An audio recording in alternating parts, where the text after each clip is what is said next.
Good morning, everybody. Welcome to the ribbon cutting for Phase 4 of the Appomattox Greenway River Trail system here in Colonial Heights. We've got a beautiful day here today and several speakers that will come up in a moment before we do our ribbon cutting. First, I'd just like to introduce the attendees that are here with us today. We have Mayor Greg Kachuba, we have Vice Mayor Betsy Luck, Councilman Kenny Frenier, Councilman Mike Cherry, Recreation Director Craig Skalak, Acting Assistant Public Works Director Keith Chisholm. We have City Clerk Pam Wallace. We have Wendy Austin from FOLAR. We have Lewis Johnson, who's chair of the Charts Committee. That's the Colonial Heights Appomattox River Trail System Committee. We have Phil Hartwell, also from the Charts Committee. And we have Nancy Bozier from the City Manager's Office, Elliot Williams from Recreation and Parks, and I am Doug Smith, City Manager with the City of Colonial Heights. First of all, I just want to start out by thanking everybody that had a part to play in this particular phase of the trail project, as well as all the previous ones, which we'll hear a little bit more about in a moment. But this is a great amenity for the city and our region to come out and just enjoy the great scenery and opportunity to exercise and enjoy being outside. So we thank all those that had a part to play in helping this phase of the trail come together. First speaker I'd like to introduce this morning is Todd Flippin. He's our Public Works Director and City Engineer, and he's going to speak a little bit about those involved in working on this phase as well as some of the previous phases, and I'll introduce Todd to come up and speak at this time. Thank you, Mr. Smith, and good morning. I'd like to share a little bit of history of this trail that's located here in Colonial Heights. The trail, as constructed, starts at Roslyn Landing Park and travels west along the Appomattox River as the subsequent phases has developed. Phase 1 of the trail was completed in 2009, and while I personally wasn't there for the ribbon cutting, the pictures do show a ceremony that was well attended with very little sight of any mass. So things have changed a little bit here. In 2012, Phase 2 was completed, and Phase 3, which includes a historic overlook, was completed in 2014. That brings us to Phase 4 of our Appomattox Greenway Trail project. Why we are here today. I think it's important to acknowledge the funding that was behind the construction of this project. The city received $627,000 for construction of this trail section, which was split between federal and state funding. I would like to thank our colleagues at VDOT and the Tri-Cities MPO for their work in helping the city secure this funding. I'd also like to thank Dickerson Construction, who was the contractor for this project, and also for them finishing ahead of schedule. Always a benefit for these type of projects. And I also believe they were the contractor for Phase 3 as well. Looking forward, city staff is currently working on design plans and right-of-way acquisition for Phase 5, which will start at Roslyn Landing Park and move north along the Appomattox River as it connects to the sidewalk network off of Jennick Drive. That project is scheduled to start construction in mid to late 2021.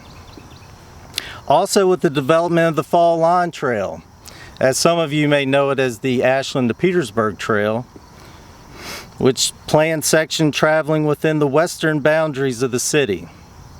Potential for additional trail segments in connection to a larger network of recreational trails will be available in the future. Wrapping up, I'd be amiss not to mention and thank the previous city planner, George Schatzenbacher, who was instrumental in getting this vision and a master plan put together for this trail network. Also, William Chuck Henley, who was the city's previous city engineer. He also spearheaded this particular project. I'd also like to thank City Council and Mr. Smith for their overall vision to make these projects a reality. Also, special thanks to FOLAR and the Charts Committee for their continued assistance with these projects and for our future collaboration as our trail network expands. Certainly can't forget our city's engineering office. Keith Chisholm, our Assistant Director of Public Works, is here today.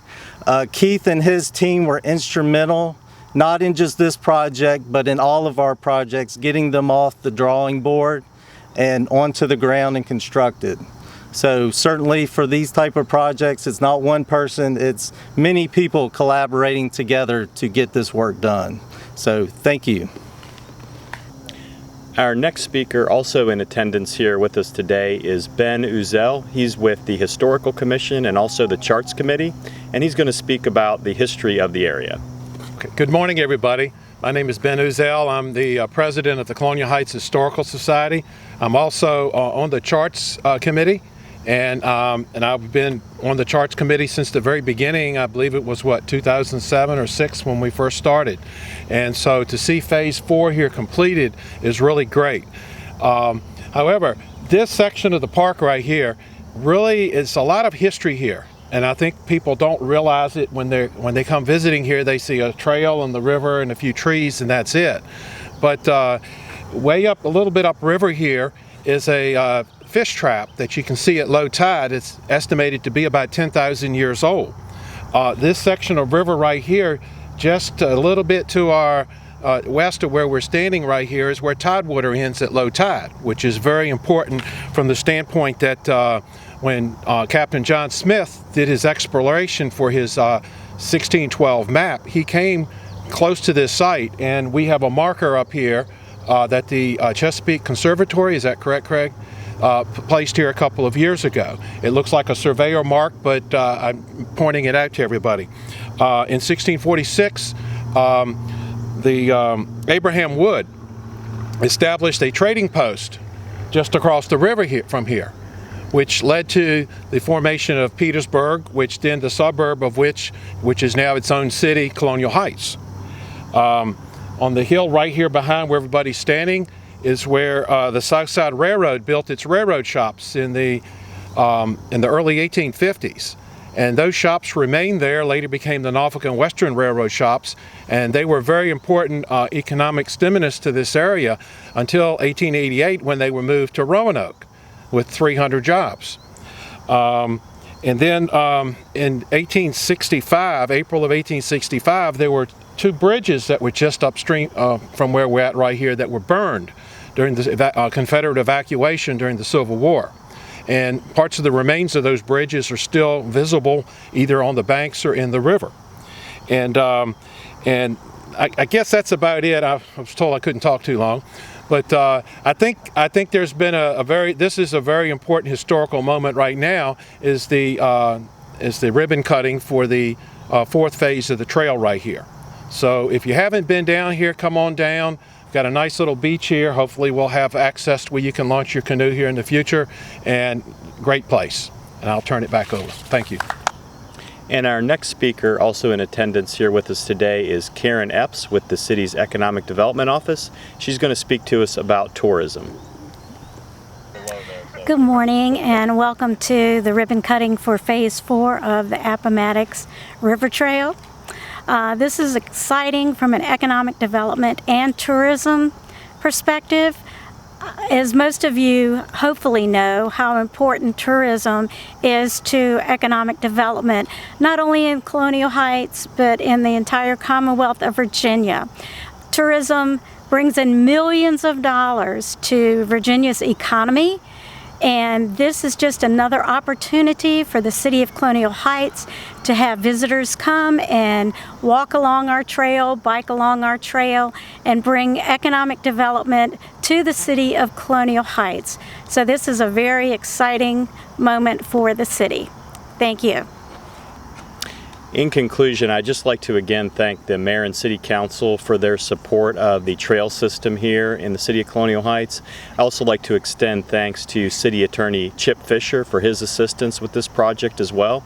And at this time, we will now move to the ribbon cutting, and I'll invite the Mayor and City Council, Mr. Johnson and Miss Austin, to join us to cut the ribbon.